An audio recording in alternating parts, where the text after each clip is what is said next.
Et bonjour les béliers, je reviens pour ces prédictions pour les 2 prochaines semaines. On va voir qu'est-ce que les cartes ont à nous raconter. Alors c'est mieux si je ne shoote pas dans le trépied. Comme toujours, nous allons voir les énergies générales, ensuite les finances, ensuite la partie sentimentale. Et enfin, on va aller voir un petit peu ce qui se passe dans l'inconscient pour aller voir qu'est-ce que vous pouvez un petit peu, quelles ressources vous pouvez aller chercher. Donc là, j'ai préparé le tirage, vous avez juste à vous installer confortablement et on va commencer sans plus tarder cette guidance pour voir quels éléments je peux vous apporter pour vous aider à avancer. On va commencer déjà par les énergies générales avec cette carte. Nous avons le 6 de coupe. Alors le 6 de coupe ici, ça nous parle d'un élan, d'une vitalité, d'une motivation qui vous pousse en fait à agir avec audace, à prendre des initiatives, à vraiment élargir vos horizons et en fait vous permettre de concrétiser aussi ce qui vous tient à cœur. Il y a une notion d'aller au bout de quelque chose, de pouvoir finaliser un projet, une relation, une idée, quelque chose qui a peut-être pris du temps à maturer, comme on peut le voir ici avec le 6 de coupe et cette espèce de cœur saint qui sort un petit peu de la coupe, un peu comme si quelque chose devait jaillir, quelque chose qui a poussé à la foi, qui a poussé aussi à une forme de... Alors, j'aime pas trop utiliser le terme de sacrifice, mais peut-être que c'est de ça dont il s'agit. Peut-être que vous avez fait des concessions pour quelque chose en particulier. Et là, c'est comme si il y avait une forme de rétribution. Une forme de, ok, voilà, là, tu peux entreprendre, tu peux lancer quelque chose, tu peux avancer, tu peux faire les choses en fait en allant progressivement parce que finalement tu es allé crescendo et tu as avancé un petit peu comme dans un jeu vidéo ou dans un parcours où on avance petit à petit, tac, tac, tac, tac, tac, et on va d'étape en étape pour arriver à la finalité qui est cette espèce de concrétisation, comme on peut le voir ici, de sentiment qu'on va au bout des choses et qu'on peut avancer plus sereinement aussi. Il y a une notion de poids qui se lève, on peut souffler en fait. La question que vous pourriez vous poser, ici avec la façon dont la chose a l'air d'être mise, aspectée, on va dire, c'est quelles actions faites avec panache, avec audace, est-ce que vous pourriez entreprendre pour en fait mieux vivre, mieux incarner vos aspirations, est-ce que vous aimez dans la vie en fait, tout simplement. Il y a un peu cette notion-là. Qu'est-ce que je peux faire pour aller un cran plus loin, pour finalement dépasser les derniers résidus de blocage, les derniers résidus de regret, de perte, finalement de l'ancien, un peu comme les feuilles d'un arbre qui tombent à l'arrivée de l'hiver où on peut se renouveler en fait. Pour moi, c'est un peu comme ça que je le verrais. Au niveau de la partie carrière et finances, nous avons un 2 de coupe qui nous signifie encore quelque chose où on arrive à une forme de peut-être de maturation, de mise en mouvement d'une certaine manière de quelque chose. Mais en tout cas, là avec ce 2 de coupe, on vous invite à privilégier les collaborations dans le domaine pro. C'est en plus renforcé avec cette notion et cette énergie générale de 6 de coupe. Le travail d'équipe est très favorisé, si évidemment c'est quelque chose que vous faites ou que vous seriez prêt à faire. Il y a des alliances qui pourraient se former, qui pourraient être très porteuses. Sur le plan financier, ça nous indique des opportunités d'investissement ou des projets qu'on pourrait réaliser avec un partenaire de vie aussi, un conjoint, si on vit avec quelqu'un.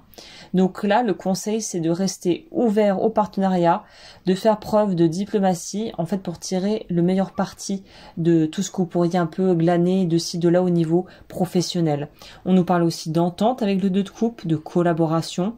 Donc en gros, ça veut nous dire que là, on est plus apte peut-être à négocier, à être dans une dynamique où s'il y avait des conflits ou des choses qu'on n'arrivait pas à mettre en place, à pouvoir les mettre en place et que ça puisse se passer de la meilleure des façons, d'une façon simple, fluide, sans tracas, sans difficulté, sans problème en fait. Hein. Pour la question que vous pourriez vous poser en lien avec ce 2 de coupe qui vient ici nous signifier un petit peu ce qui est... finalement ce qui est dans les tuyaux pour vous, ce qui va se passer, on pourrait vous demander de réfléchir à la notion de partenariat et de la façon dont vous pourriez renforcer vos liens professionnels pour atteindre vos objectifs financiers et ça pourrait être des objectifs financiers qui nous parlent du couple aussi. Les objectifs dans le couple. Peut-être que c'est justement, voilà, pouvoir acheter quelque chose, pouvoir prendre des vacances, pouvoir lancer un business, ce genre de choses. Voilà. On va voir ce qui se passe au niveau de la vie sentimentale. Alors là, qu'est-ce qu'on a pour vous au niveau de la vie sentimentale? Ok. On va avoir le valet de coupe.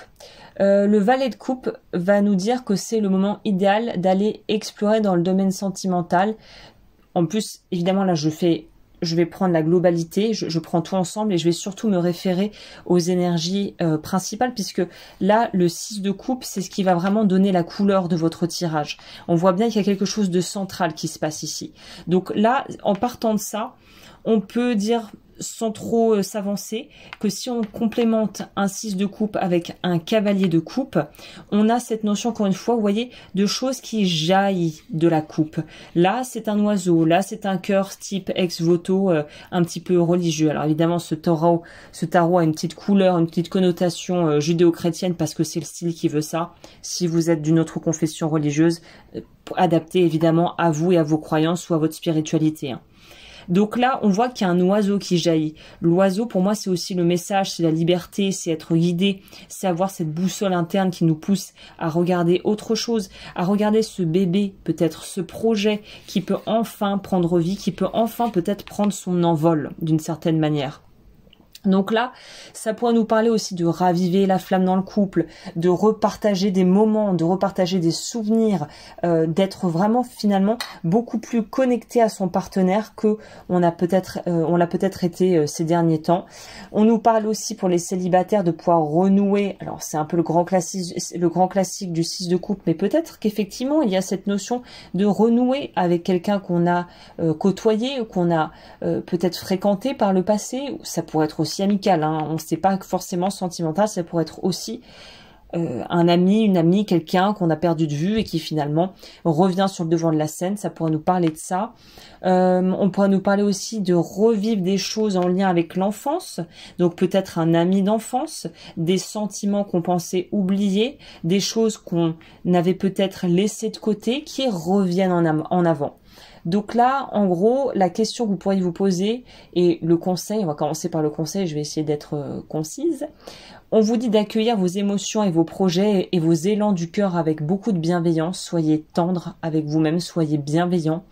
Et si des personnes ou des souvenirs remontent, prenez le temps d'explorer qu'est-ce qu'ils viennent vous dire, peut-être de la situation actuelle, de ce que vous vivez, de ce qui est important pour vous.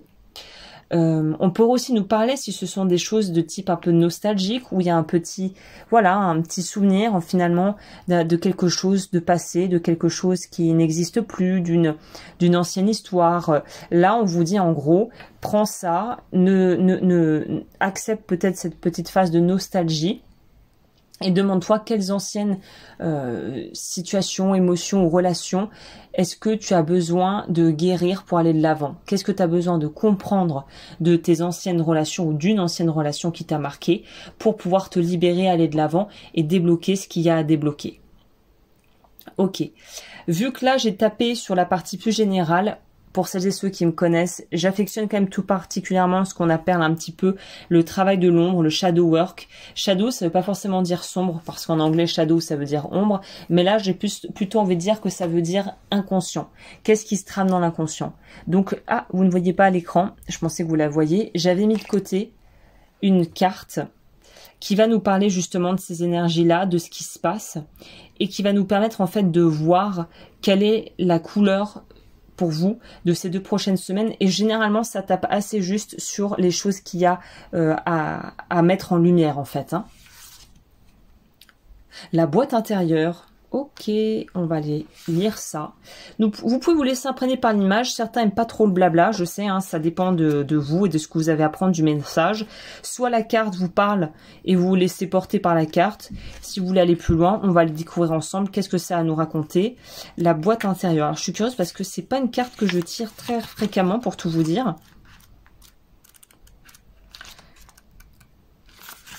Par contre, Agnès a besoin d'un petit peu de lumière, les amis.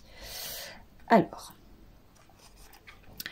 je suis là, caché au creux de ton être. Je me suis inscrite en toi à la suite d'expériences où tu t'es senti profondément rejeté et où on t'a demandé de te taire à maintes reprises.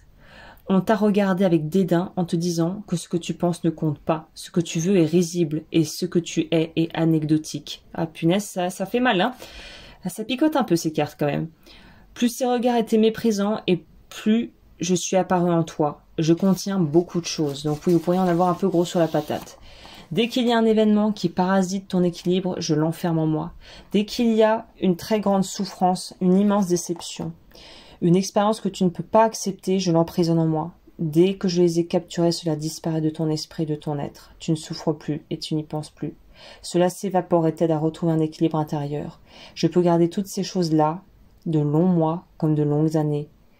Quand elles sont en ma possession, elles n'existent plus pour toi. Tu as grandi en croyant que tu n'as ni le temps ni l'espace pour vivre des expériences déstabilisantes. Tu t'es conditionné pour être toujours dans le self-control.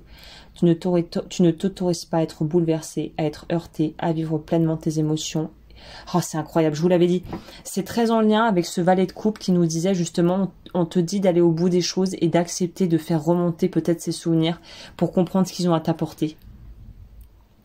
Bon, je vous passe tout le blabla, je veux faire synthétique. Si vous voulez, je l'ai mis en barre d'informations. Ce deck est vraiment très très bien. Je recommande chaudement. Si ça vous plaît, n'hésitez pas à vous le procurer, il est très bien. On va passer à la phase j'avance à mon rythme pour vous donner des clés de lecture. Hein. Pour créer une nouvelle relation avec moi, ouvre-moi. Tu peux définir un